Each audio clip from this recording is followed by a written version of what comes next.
मुख्तार जी की मौत के बाद ये आप लोगों के लिए पहला बड़ा लिटमस टेस्ट है, राजनीतिक टेस्ट है। ये सब कुछ हुआ एक षड्यंत्र का ही हिस्सा था कि इसका बड़ा लाभ लिया जाएगा और कितनों को मिट्टी में मिला दिया, कितनों को मिट्टी भी नसीब नहीं होगी। जब मोदी जी आए थे ऐसे ही तूफान से आए थे 2014 में, और जाएंगे तो इसी तरह के तूफान से जाएंगे। इसका अपना इतिहास नहीं होता, वो दूसरे के गौरवशाली इतिहास से जलता है, नफरत करता है। हमने क्या देहात में कहल जाला कि ओरी का पानी बरेड़ा पे ना चढ़ेला, लेकिन मीडिया घबराता है तो ओरी का पानी बरेड़ा पे चढ़ा। उल्टा दिशा। मुख्तार अंसारी की सबसे नीचे की शाख को तोड़ लेंगे और उसी पे पूरे खानदान की औकात नाप देंगे।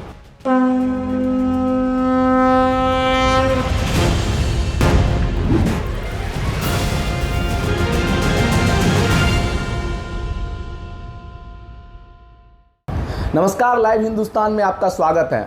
हमारे साथ हैं गाजीपुर से मौजूदा सांसद और समाजवादी पार्टी के प्रत्याशी अफजाल अंसारी जी। अंसारी परिवार का एक गौरवशाली इतिहास रहा है। हम बात करेंगे उनसे कि चुनाव की फिजा क्या है, परिवार का एक इतिहास, वर्तमान और तमाम राजनीतिक देश दुनिया की राजनीतिक परिदृश्य, इन सब मुद्दों पर हम उनसे बात करेंगे। स्वागत है सर आपका लाइव हिंदुस्तान में। आपका स्वागत है। आप गाजीपुर की धरती पर, हम गाजीपुर के ओर से, गाजीपुर की जनता की ओर से आपका स्वागत करते हैं। सर, आप मौजूदा सांसद भी हैं और प्रत्याशी भी हैं, और चुनाव अब मुश्किल से अब एक सप्ताह बचा है आपके क्षेत्र में। कैसा क्या आबो हवा है, कैसी फिजा है? अब आप आ गए, सौभाग्य की बात है। आप पब्लिक में जाइए, कोई भी प्रत्याशी जिससे ये पूछा जाएगा इस प्रश्न का उत्तर क्या दे सकता है, नहीं, और हाँ, उसके खुद की बात के और खुद के आकलन का मतलब क्या है। जब तक कि हम लोग पब्लिक के बीच में अपनी हाजिरी बना रहे हैं, उम्मीद अच्छी रखते हैं, बाकी फैसला तो जनता को करना है। अच्छा, मनोज सिन्हा आपके पुराने प्रतिद्वंदी, राजनीतिक प्रतिद्वंदी रहे हैं। रात भर थे यहाँ। अच्छा, यही आपसे मिलने आए थे? नहीं, इस क्षेत्र में थे।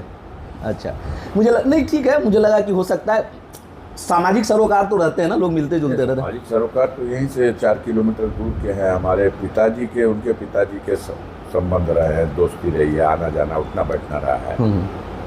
नहीं, ये अच्छी बात है, रहना भी चाहिए। मैं एक दूसरी बात कह रहा था सर कि आपके राजनीतिक प्रतिद्वंदी रहे हैं, करीब 2 दशक पुराने राजनीतिक प्रतिद्वंदी रहे हैं। इस बार वो प्रत्यक्ष रूप से मैदान में नहीं है, तो चुनाव में मज़ा आ रहा है? प्रत्यक्ष का मतलब क्या निकाला जाए? मतलब जैसे ही कैंडिडेट डिक्लेयर हुआ, हाँ, उसके 2-3 दिन के बाद श्रीमान आ गए। 2 दिन पूरे क्षेत्र का लोगों को मिलना जुलना, भ्रमण करना, अपना अंदाज है उनका। जैसे विधानसभा जब चुनाव हुआ था तो पहले तो वो अपने प्रभाव का इस्तेमाल करते हैं पार्टी में, और 7 विधानसभा हैं, 7 का टिकट उन्होंने अपने लोगों को दिला लिया। फिर उसका प्रचार भी किए, पूरी मेहनत करके उन्होंने 20 दिन तक 21 एलजी रहते हुए प्रचार किया उन्होंने। ये एक नया इतिहास, हमेशा एक नया इतिहास गाजीपुर बनाता है। ये भी एक इतिहास बना। प्रचार का मतलब कि हम महादेवा मंदिर पे दर्शन करने आ रहे हैं, हम भगवती माई के मंदिर पर दर्शन करने आ रहे हैं। अब वहाँ जिसका जो अनुयायी होता है बुला लिया जाता है और संदेश दे दिया जाता है। हाँ, अपनी बात उनके सामने। लेकिन अब उसमें गड़बड़ ये होता है कि जिस देव के दरबार में आप मत्था टेकने गए हैं और काम कुछ और कर रहे हैं, तो अब उस देव की दृष्टि टेढ़ी ना हो जाए, ये भी होता है। और पिछले विधानसभा के चुनाव में तो ऐसा ही हुआ। हाँ, मतलब बीजेपी 7 सीट यहाँ से हारी। गाजीपुर के देवों ने कुछ ऐसा आशीर्वाद दिया कि कल्याण हो गया। सिन्हा जी 7 टिकट दिलाने में सफल हुए, 7 सीट हराने में भी। अब जैसा आज फिर वही कर रहे हैं। 2 दिन आए, फिर 2 दिन आए, यहाँ तक कि अभी वहाँ जम्मू कश्मीर में इतनी बड़ी घटना हो गई, और उस घटना में हमारे एयरफोर्स के 5 जवान घायल हुए, जिनमें से एक मर भी गया। तो वो यहीं थे बेचारे, उसके दूसरे दिन भी यहीं रहे। तो ज़्यादा उन जिम्मेदारियों को संभालने ज़्यादा महत्व इस चुनाव को दे रहे हैं। और फिर आए हुए हैं, कल से भी आए हैं, और अभी बस उनका बस नहीं कि माइक मंच लगा करके वोट मांगे, बाकी तो सब कुछ कर ही रहे हैं। नेता माइक मंच और माला से दूर नहीं रह पाते, आप तंजीए कस रहे हैं। कैसा भी हो, अब माला तो पहन ही रहे। जब इस किसी कार्यक्रम में जाएंगे, किसी स्कूल में बच्चों को क्या क्या अच्छा नंबर लाए हैं उसका हम उनको पुरस्कार दे रहे हैं, या किसी समाज के संगठन की मीटिंग में जाएंगे और उसमें उनका प्रोत्साहन, तो माला, फूल और ये सब चीज़ें तो मिल रही हैं। अच्छा, मुख्तार जी की मौत के बाद ये आप लोगों के लिए पहला बड़ा लिटमस टेस्ट है, राजनीतिक टेस्ट है। कैसा लग रहा है उनके बिना चुनाव, क्योंकि एक परिवार की आदत होती है। हाँ, देश की मीडिया को याद दिलाना चाहता हूँ, मुख्तार जी 18.5 सालों से कारागार में बंद थे। पर एक, मैं सर थोड़ा सा इंटरप्ट करूंगा आपको, पर एक मोरल सपोर्ट रहता है कि परिवार का एक तो बात भी नहीं करने देंगे, नहीं मॉरल है। नहीं मैं प्रश्न आपका, उत्तर मेरा। जी। इस अधिकार में आप हस्तक्षेप करेंगे तो आपके पाठकों को क्या लगेगा? नहीं एकदम आपने प्रश्न किया मुख्तार विहीन। बड़े बड़े चैनल आ रहे हैं, चैनल 9 आया था, बहुत बड़ी होल्डिंग लगाया मुख्तार विहीन चुनाव।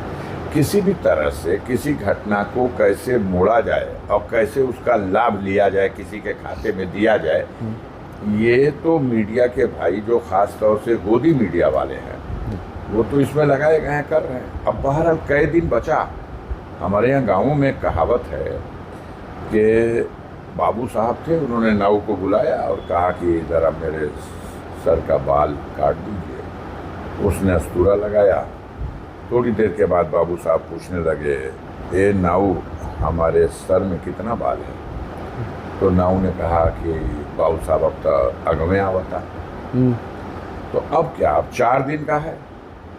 ये नैरेटिव जो बनाया गया, चाहे हमारे लिए और चाहे मुख्तार अंसारी के न रहने का, ज़रूर ये सब कुछ हुआ एक षड्यंत्र का ही हिस्सा था कि इसका बड़ा लाभ लिया जाएगा और लेने की कोशिश पूरी तरह से हो रही है कि कितनों को मिट्टी में मिला दिया, कितनों को मिट्टी भी नसीब नहीं होगी। ये डायलॉग कहाँ है? जिसको मिट्टी देने से रोका गया उसी के लिए तो है। लेकिन अब इसका कितना पुरस्कार इस बार जनता दे रही है? इस पूरे पूर्वांचल में ज़रूर इस कारनामे को अंजाम देने वाले या इस कारनामे को अंजाम दिलाकर उसका श्रेय लेने वाले उन धर्मावतारों को अब कई दिन हो गया, बाल कितना सर में है, सामने आ जाएगा। आप पूर्वांचल की बात कर रहे हैं, क्या लग रहा है? मतलब आप फिर कहेंगे कि रिजल्ट 4 जून को आ ही जाएगा? नहीं, इतना मैं कह सकता हूँ कि भारतीय जनता पार्टी का ये मानना है और अपने मीडिया के माध्यम से ये खूब डंका बजाते हैं कि मोदी जब पूर्वांचल में बनारस से चुनाव लड़ते हैं तो उसका असर पूरे पूर्वांचल पर ही नहीं, बिहार पर और बंगाल तक उसका असर चला जाता है। लेकिन बात कहते समय ये भूल जाते हैं कि जनता चकरा जाती है कि यार गाजीपुर पे क्यों नहीं असर पड़ता। मोदी जी, योगी जी अगल बगल तो है दोनों, अंतिम राउंड में चुनाव भी तो हो रहा, इसका असर दिखाई देना चाहिए ना। आपका जो आप बना रहे हो नैरेटिव, तो उस हिसाब से कैसे क्या सफाया हो रहा? अगर बिहार को देखो, बक्सर साफ, चंदौली साफ, मिर्जापुर की सीट खतरे में पड़ गई, भदोही की सीट गठबंधन जीत रहा, मछली शहर, जौनपुर, लालगंज, आजमगढ़, अंबेडकर नगर, घोसी, बलिया, सारी सीटें सफाया हो रहा भाजपा का। इस पूरे प्रदेश में हो रहा। कितने देर तक झूठ बोल के, जनता को ठग करके, मुद्दों से भटका करके, कितनी देर तक? सब समझ गया। रोजी रोजगार का सवाल, महंगाई, बेरोजगारी और गिरती हुई कानून व्यवस्था की स्थिति, घूसखोरी, बेईमानी, चोरी और सीनाजोरी, कमीशनखोरी, कितना आप भुलाएंगे? लोग याद कर रहे हैं कि एक देवता का नाम विजय माल्या भी था, एक नीरव मोदी भी था, एक ललित मोदी भी था, एक मेहुल चौकसी भी था। ऐसे 30 लोग हैं जो भारत का पैसा लूट के लेके चले गए, वहाँ जाके क्लबों में गाना गा रहे हैं, सैया भैलन कोतवाल अब डर काहेगा। लेकिन जनता तो याद कर रही है कि अरे भाई एक भी पकड़ा गया होता, एक भी लाया गया होता। जनता तो याद कर रही है, देख रही है कि किसी को एक दिन का पेरोल नहीं मिलेगा मिट्टी देने के लिए, और किसी को 60 दिन का पेरोल, और पूरे लाव लश्कर के साथ बाबा गुरमीत सिंह, उनको पेरोल हर एक महीने के बाद 1 महीना जेल में। आप तो आप ही कार्टून बना रहे हैं कि जेल वाले बंदी रक्षक कर रहे हैं कि सर चाबी भी साथे लेते जाइए, जब दिल चाहे आया कीजिए, जब दिल चाहे जाया कीजिए।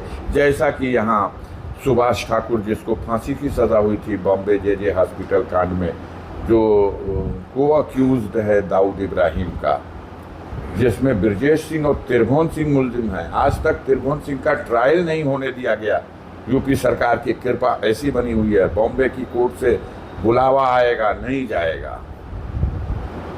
और गोद में पला हुआ ब्रजेश सिंह, उसको आप शंकराचार्य बना दिए। हालत इतनी खराब हो गई कि अब मोदी जी को ब्रजेश सिंह से चुनाव प्रचार कराना पड़ रहा बनारस में। बनारस बच जाए ये बड़ी कृपा होगी, नहीं बनारस में भी चमत्कार होने जा रहा है। मतलब आपके राष्ट्रीय अध्यक्ष भी कह रहे थे कि हम 80 में से 79 सीट जीत रहे हैं, बस क्यूटो में संघर्ष है। तो अब देखिएगा, हम तो जब जनता चुनाव लड़ती है ना, तो उसका अंदाज़ा लड़ने वालों को भी नहीं हो पाता है। जब मोदी जी आए थे ऐसे ही तूफान से आए थे 2014 में, और जाएंगे तो इसी तरह के तूफान से जाएंगे, जो जनता के द्वारा ही खुद उस तूफान की रफ्तार आप भी नहीं नाप सकते, हम भी नहीं नाप सकते। आम जनता चुनाव लड़ रही है, इनके लोग क्या बयान दे रहे हैं, आप पूछेंगे जाकर के लल्लू सिंह से कि आपने क्या बयान दिया। हाँ। उन्होंने बयान दिया कि अगर हम 2/3 बहुमत में आएंगे तो हम संविधान बदल देंगे। और भारत की जनता कदापि कदापि कदापि ऐसे लोगों को फिर सत्ता में नहीं लाएगी जो भारत का संविधान बदल दें या लोकतंत्र को संकट में डाल दें। हालांकि उन्होंने सफाई दी थी बाद में। हाँ ठीक है, सफाई तो दे। यहाँ भी जो भाजपा के कैंडिडेट हैं पारसनाथ राय जी, हाँ सफाई तो ये भी दे रहे हैं, लेकिन पहले इंटरव्यू में उन्होंने कहा कि भाई मैं तो लाइन में भी नहीं था टिकट मांगने वालों के, मैंने कोई फॉर्म भी नहीं भरा था, एप्लीकेशन भी नहीं दी थी, और हमें टिकट मिल गया तो हम तो स्कूल में थे।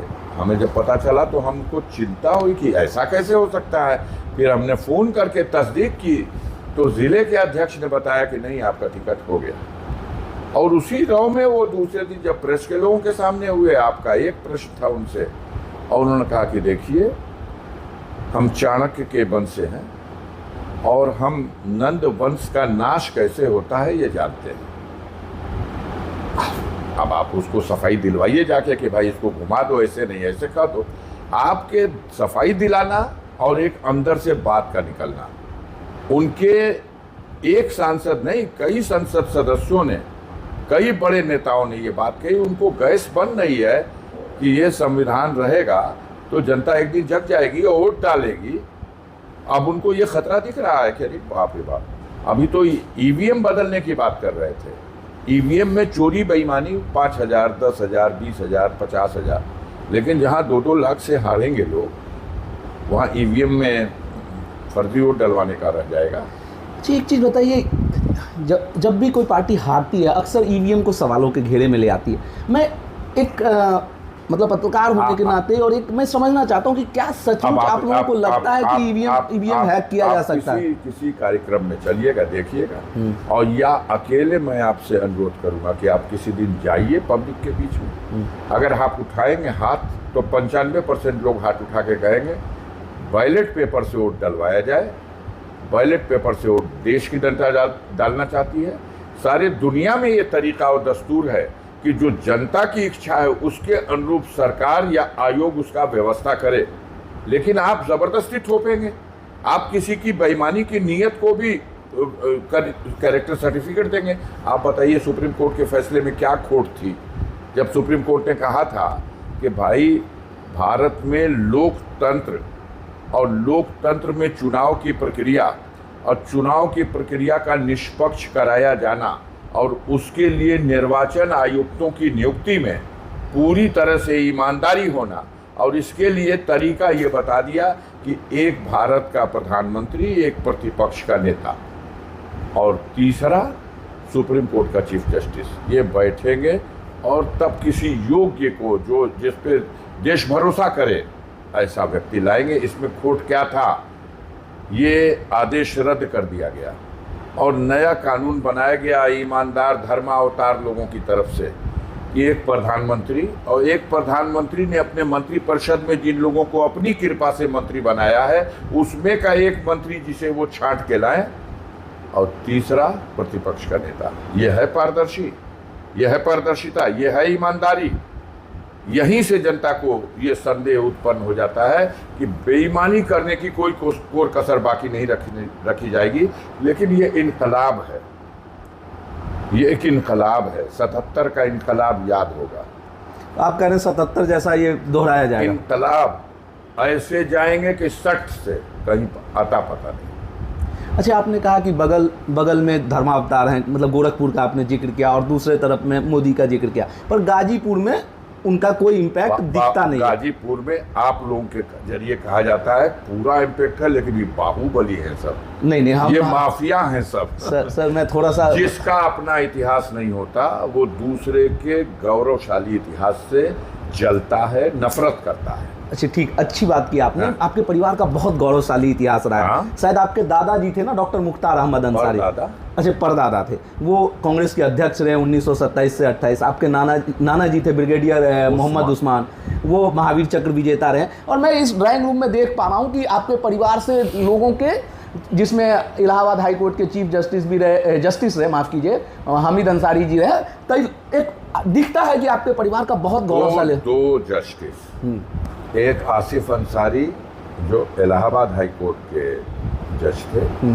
और एक अहमद अंसारी जो आंध्र प्रदेश हाई कोर्ट के जज और बाद में केरल हाई कोर्ट के चीफ जस्टिस जी। तो कभी किसी सेवा में भी, देश के निर्माण में, ये हामिद अंसारी साहब की तस्वीर देख, हाँ देख रहा हूँ। तो खैर हामिद अंसारी जी को तो हम लोग जानते हैं कि वो उनके काली टोपी वाले उनके पिता हैं। अच्छा, अब्दुल अजीज अंसारी जी। ये सेकेंड वर्ल्ड वार में उनका इतिहास तो पढ़िए, गाजीपुर का गजेटियर तो पढ़िए। हाँ। जो पढ़ेगा वो शर्मा जाएगा। मैं वही उसी सवाल, तुर्की जो गया मेडिकल मिशन की बात कर रहे हैं, चेयरमैन थे वो। हाँ जी, वो जेल गए हैं। उनके बगल में उमर अंसारी हैं, जेल गए हैं। ये आप शौकतुल्लाह अंसारी काले चश्मे वाले जो देख रहे हैं, पंडित नेहरू के सहपाठी थे। अच्छा।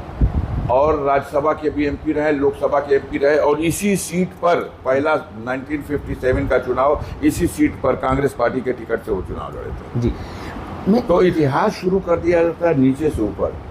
हमने क्या देहात में कहल जाला कि ओरी का पानी बरेड़ा पे ना चढ़ेला, लेकिन मीडिया घबराता है तो ओरी का पानी बरेड़ा पे चढ़ा, उल्टा दिशा। मुख्तार अंसारी हमारे इस अंसारी फैमिली का एक बहुत बड़ी ट्री है ये, जिसका अपना इतिहास है। आप मुख्तार अंसारी की सबसे नीचे की शाख को तोड़ लेंगे और उसी पे पूरे खानदान की औकात नाप देंगे। अच्छा, मैं उसी सवाल पे आ रहा था सर। इतना गौरवशाली इतिहास है, पर विगत कुछ वर्षों में उस पर कुछ दाग लगे या लगाए गए आप लोगों की कृपा से। और सर मुझे बोलने दीजिए प्लीज, मुझे भी बोलने दीजिए। जी जी, बड़ा दर्द है सीने में। मैं उसी बिना समझे आपको ये विशेषाधिकार प्राप्त है कि आप जिसे चाहो जो संज्ञा दे दो, जिसे चाहो शंकराचार्य बना दो, और जिसे चाहो उसको आप बाहुबली बना दो, माफिया बना दो, देशद्रोही बना दो, जो जिसको चाहे देशभक्त बना दो।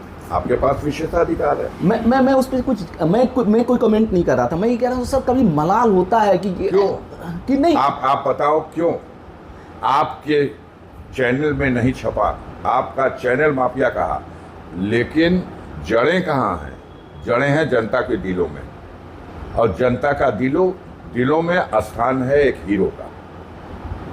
कैसे कोई जीत सकता है जहां मोदी और योगी सर पटक रहे हो? आ रहे हैं 25 तारीख को, कल ही आ रहे हैं, कल वो आ रहे हैं। हाँ, कैसे कोई जीत सकता है? प्रधानमंत्री का दौरा है 25। कैसे कोई जीत सकता है दुनिया के, विश्व के सबसे बड़े महान जननायक से?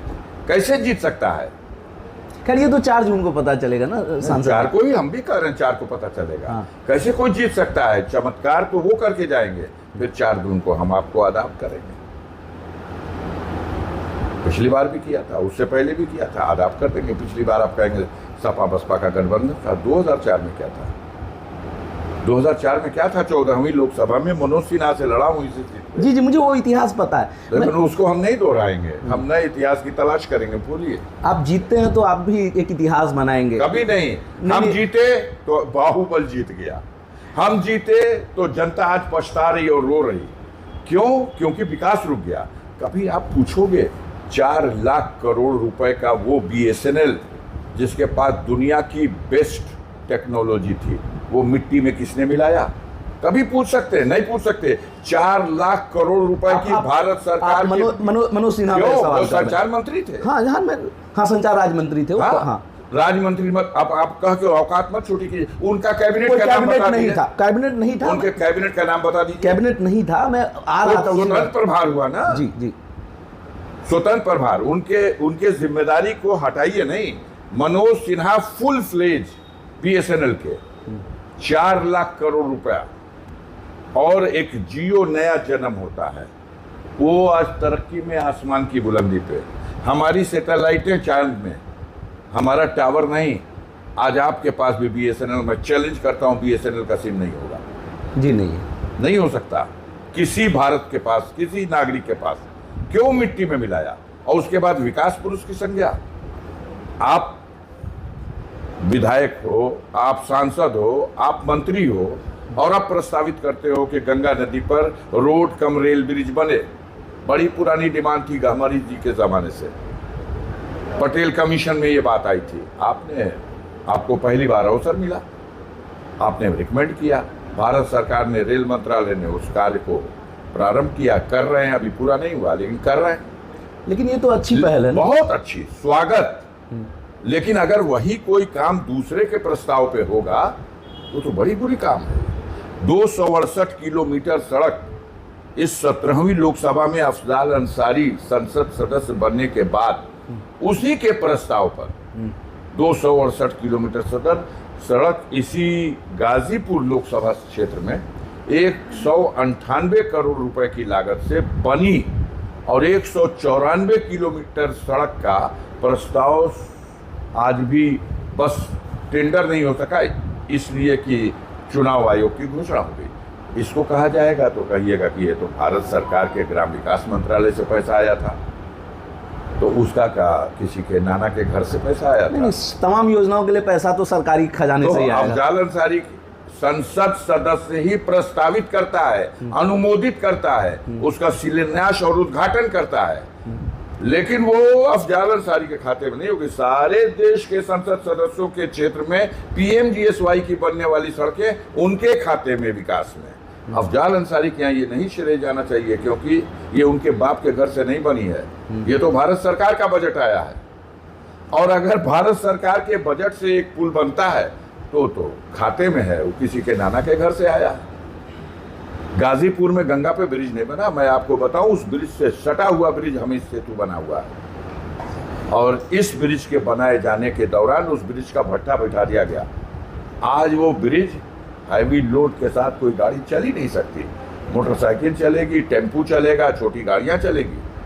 वहीं से 15 किलोमीटर पहले एक और गंगा पे ब्रिज बना है, जमानिया धर्मपुर ब्रिज। न मोदी थे और न आपके सिन्हा थे। उससे 15 किलोमीटर पर सैदपुर में गंगा ब्रिज, उसी गंगा पे जो सैदपुर से दानापुर को जोड़ता है, चंदौली जनपद को, वो बना। न मोदी जी प्रधानमंत्री थे, न श्रीमान जी यहाँ के MP थे, न इनका प्रस्ताव था। तो वो काउंटिंग नहीं होगा, किसी के काउंट में नहीं जाएगा, सब भारत सरकार ने बनाया।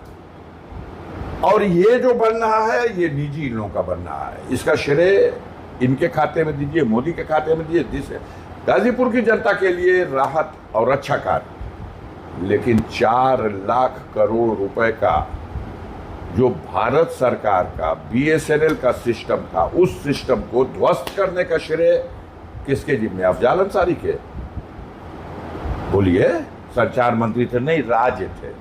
अरे कहिए फुल फ्लेज 2G की नीलामी में कनिमोझी जेल चली गई, ये राजा जेल चला गया।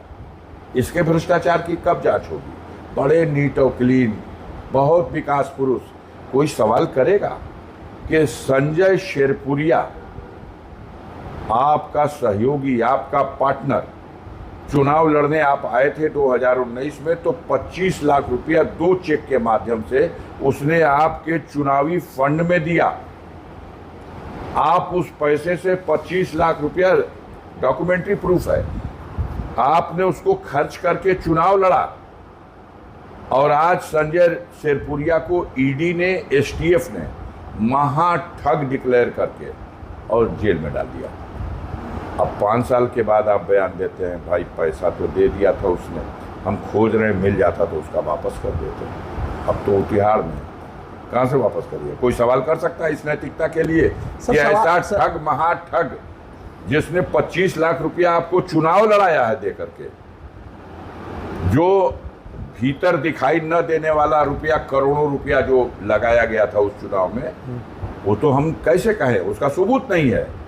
लेकिन ये तो सबूत है, आपके अकाउंट में आया है, उसके अकाउंट से आया है, आपने खर्च किया है, चुनाव आयोग में हिसाब दिया है कि मैं चुनाव लड़ा, ये मेरे साथ पैसा खर्च किया। अच्छा, हम सर क्षेत्र में दौरा कर रहे थे, हम कल दोपहर यहाँ आ गए थे, तो कुछ लोगों ने कहा कि सांसद जी ने कोशिश की पर मुकदमों में फंसे रहे 5 साल तक। नहीं, ये नैरेटिव बनाया रहता है 5 साल तक मुकदमों में फंसे रहे। मैं उसी पे, हाँ, ये 1 साल तक ये स्थिति रही है कि मैं जेल में भी रहा और अपीलों को लड़ा। अब खलता लोगों को है कि यार ये अपील करके फिर जीत के आ गया। वो चाहते थे गाजीपुर से मैं चुनाव लड़ने लोग न रहूं, अफजाल मुक्त हो जाए। मुख्तार के बाद मुख्तार मुक्त हो गया, अफजाल मुक्त हो गया, लेकिन शर्म तो आएगी नहीं।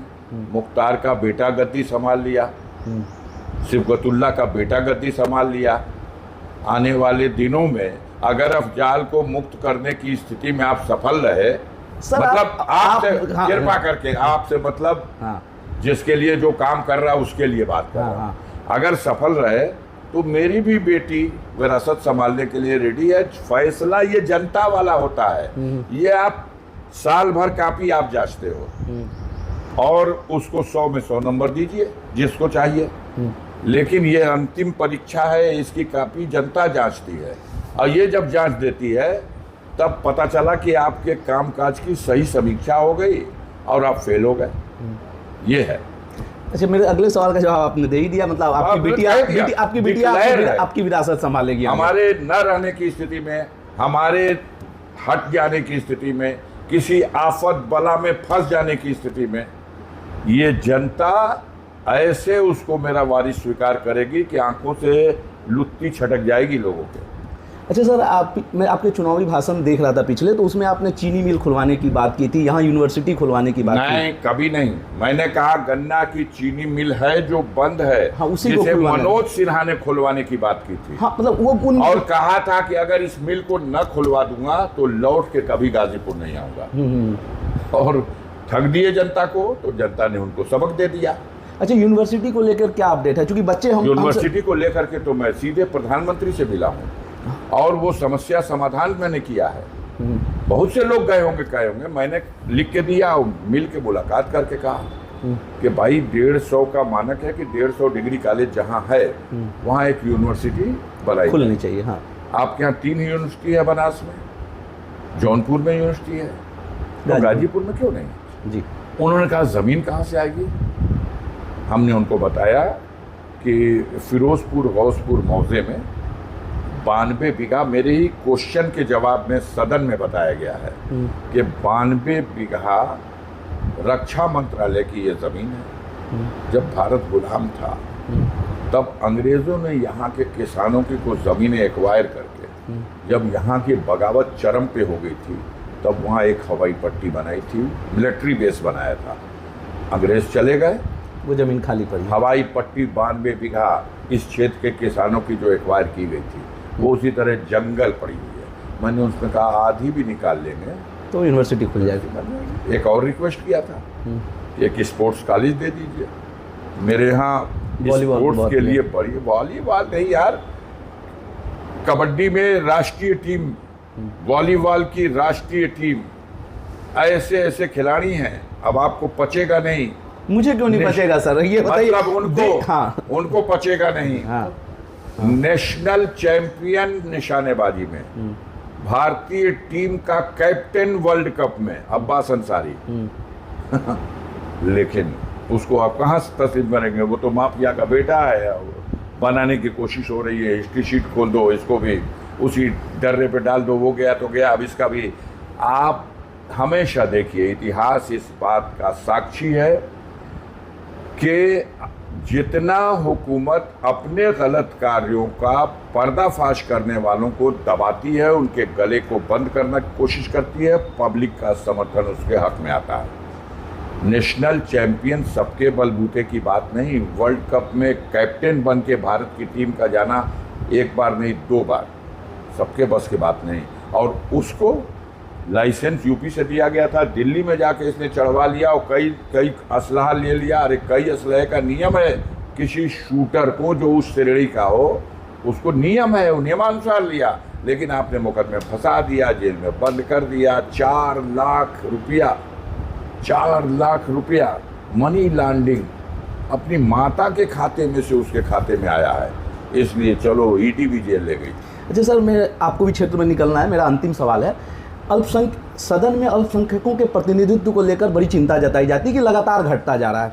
ठीक है, आपकी पार्टी ने भी, जिस पार्टी से अभी आप उम्मीदवार हैं, पिछली पार्टी नहीं, इस पार्टी ने भी 4 ही लोगों को, 4 अल्पसंख्यकों को ही टिकट दिया है। और मैं सर सवाल कंप्लीट कर लेता हूँ। एक अल्पसंख्यकों की राजनीति करते हैं ओवैसी साहब, उन्होंने भी कहा है कि आपकी पार्टी को लेकर लगातार हमलावर रहते हैं। उन्होंने कहा है कि लेकिन ये स्थिति बदलेगी, एक दिन बुर्का पहनने वाली महिला इस देश की प्रधानमंत्री बनेगी। क्या क्या क्या अल्पसंख्यकों को लेकर, मतलब क्या आप लोगों की क्या होगा इस पर? बहुत बेचैनी है ओवैसी साहब को। बुर्का पहनने वाले को प्रधानमंत्री बनाने की बात है, हिजाब बांधने वालों को, ठीक है, बड़ी अच्छी बात है, उनके ख्यालात है, वो इसका इजहार कर रहे हैं। मोदी जी से कभी सवाल कर लेते हैं सर, हमको मौका मिलता है, हम सबसे सवाल करते हैं। हम उनके लिए कह रहे हैं, ओवैसी साहब को मौका मिलता है कि नहीं? हाँ, अच्छा, उनको तो सदन में मौका मिलेगा, मिलता है, मिलता रहेगा। बार पूछते, मोदी जी विश्व की सबसे बड़ी पार्टी है, तो भारत में किसी को टिकट दिया है पार्लियामेंट में? पूछते तो। समाजवादी पार्टी की गिनती आप बता रहे हो, क्यों नहीं मोदी से पूछ लेते कितने लोगों को टिकट दिया? क्यों नहीं भारतीय जनता पार्टी से ये सवाल होता है? नहीं होता है, वो कह देते हैं कि हमको वोट नहीं करते हैं इसलिए हम नहीं देते हैं, वो साफ कहलवा दीजिए। अभी बनारस में तो आए थे तो उल्टी बात बोल गए। नहीं, मैं वो तो क्या बोले पता है कि नहीं पता है? हाँ, क्या बोले? नहीं, मुझे नहीं पता है। तो पता करिए, बनारस जा रहे हैं। हाँ, मैं बनारस अभी निकलूंगा। गंगापुत्र ने बनारस में क्या बोला मुस्लिम वोट लेने के लिए, पता करिए। नहीं तो कभी आप लोगों को, मतलब आप लोग भी क्या पार्टी फोरम में ये मांग उठाते हैं कि अब आप सुनिए, आप सुनिए, हमारे पार्टी की ये दरिया दिली है कि अफजाल अंसारी जैसे आदमी को, जिसके पीठ पे थप्पा मीडिया ने लगा रखा है, बाहुबली माफिया और मुख्तार के भाई अफजाल अंसारी और सारी चीज़ें, समाजवादी पार्टी ने गाजीपुर की सीट पर मुझे अपना उम्मीदवार बनाया। गाजीपुर में उनका जो समाजवाद की आइडियोलॉजी है, उसमें इस बात को मानक नहीं बनाया गया कि यहाँ तो मात्र 10% और उससे भी कम माइनॉरिटी की लोगों की गिनती है, यहाँ कैसे माइनॉरिटी को टिकट मिलेगा? लेकिन मुझे तो मिला। इससे पहले भी समाजवादी पार्टी ने दिया 2004 में, और जनता ने रिजल्ट दिया। क्यों चश्मे में मुसलमान को अलग करके देखना चाहता है हिंदुस्तान का मीडिया? फिट तो बैठते हैं आपके चश्मे में ओवैसी साहब। नहीं, हम मीडिया नहीं देखना चाहता, लेकिन सदन में गिरता प्रतिनिधित्व एक चिंता का विषय है। आप चिंता का विषय है। सदन में एक डाइवर्सिटी होनी चाहिए। जो मीडिया गोदी मीडिया है, ये तो शून्य चाहता है, लेकिन हो नहीं सकता। देखिए, हम आपको बता दें, भारतीय जनता पार्टी और उसकी आइडियोलॉजी को समर्थन करने वाले इस भारत में 10% लोग हैं। टिकड़म के माध्यम से सरकार बनाने में झूठ बोल के सफल हो गए लोग। टिकड़म इसलिए कह रहा हूं कि अगर अपने दम पर, आज भी अपनी आइडियोलॉजी के दम पर अगर भाजपा, योगी और मोदी चुनाव लड़ेंगे, सर पटक के मर जाएंगे, 10 सीट नहीं जीत सकते। क्यों? क्योंकि इनके वोट ही नहीं है, उस आइडियोलॉजी को मानने वाले लोग ही नहीं है। देश की जनता जो है वो सेकुलर सोच की रखने वाली है। सनातन धर्म में नफरत की बात करने वाले बहुत थोड़े से लोग हैं, हावी हो चुके हैं टिकड़म से। इन्होंने जिंदगी भर गाली दिया सोनेलाल पटेल को, ये बहुत बड़ा जातवादी नेता है, पटेलों की राजनीति करता है, पटेलों का गुट बना के इसने पार्टी बना ली अपना दल। आज सोनेलाल पटेल स्वर्गवासी हो गए, उनकी बेटी अनुप्रिया पटेल को ये लोग कहते हैं कि भाई आप टिकट ले लो, मंत्री भी बन जाओ, अपने पति देव को भी उत्तर प्रदेश में मंत्री बना लो, और वोट अपने जात का आप कमल के फूल को दिला लो। यही चीज़ वो संजय निषाद से कहते हैं, बेटे को एमपी बना लो, खुद मंत्री बन जाओ और अपने समाज का वोट दिला दो। क्योंकि हम तो उनसे वोट मांगने का मुंह नहीं है, 5-6 चुनाव पहले से हम उनसे कहते हैं कि आरक्षण देंगे, लेकिन हमने आज तक कुछ नहीं दिया। ओम प्रकाश राजभर से कहते हैं कि भाई आप मंत्री बन जाओ और अपने बेटे को भी एमपी बना लो, हम टिकट दिलवा दे रहे हैं समझौते में आपको, अपनी बिरादरी का वोट हमको दिला दो। केशव मौर्य से कहते हैं कि भाई चुनाव हार गए तो क्या हुआ, हम तुम्हें डिप्टी सीएम बना देते हैं, अपनी जात का वोट तो फूल को दिला दो, हम तो मांगेंगे तो मिलेगा नहीं। यही दारा सिंह चौहान, जनता ने खारिज कर दिया, चुनाव हार गए, लेकिन तुम मंत्री बन जाओ और अपनी जात और समाज का वोट हमको दिला दो। जो वोट उनके झोली में जा रहा वो उनके आइडियोलॉजी का वोट नहीं है, उनके जात के नाम पर बनाए गए संगठन के उन लीडरों की मेहरबानी का वोट है, जिनको व्यक्तिगत सुविधाएं दे करके संतुष्ट करके और उनके समाज का वोट हासिल करने का ये चक्र चालाक लोगों की पार्टी भारतीय जनता पार्टी इसने टिकड़म लगा रखा है। जिस दिन जगे, इस बार जग गए हैं, जिस दिन पूरी तरह जग गए 10 सीट भी नहीं मिलेगी, 10 सीट को तरस जाएंगे लोग। है क्या इनके पास? नफरत फैलाने के अलावा है क्या इनके पास? कुछ भी नहीं। ये उत्तर प्रदेश में 50 सीट असेंबली में नहीं आ सकते। ये वोट इनके सोच का वोट नहीं है, ये वोट कमजोरों को, गरीबों को और ओबीसी कैलाश के लोगों को धोखे में रख करके उनका वोट हासिल करके टिकड़म से अपनी सरकार बना लो, मनमानी अपनी करो। अब जग गई जनता कि जब संविधान ही नहीं रहने देंगे, ये जब लोकतंत्र ही खत्म कर देंगे तो इससे पहले हम इन्हीं को खत्म कर दें, इनकी सत्ता को खत्म कर दें। ये हाँ आगे बात। चलिए अफजाल जी, आपका धन्यवाद, आपने बिजी शेड्यूल से हमारे लिए समय निकाला। हम इसी तरह अलग अलग लोकसभा क्षेत्रों में जाते रहेंगे, प्रत्याशियों से आपके हिस्से का सवाल पूछते रहेंगे। आप बने रहिए लाइव हिंदुस्तान के साथ।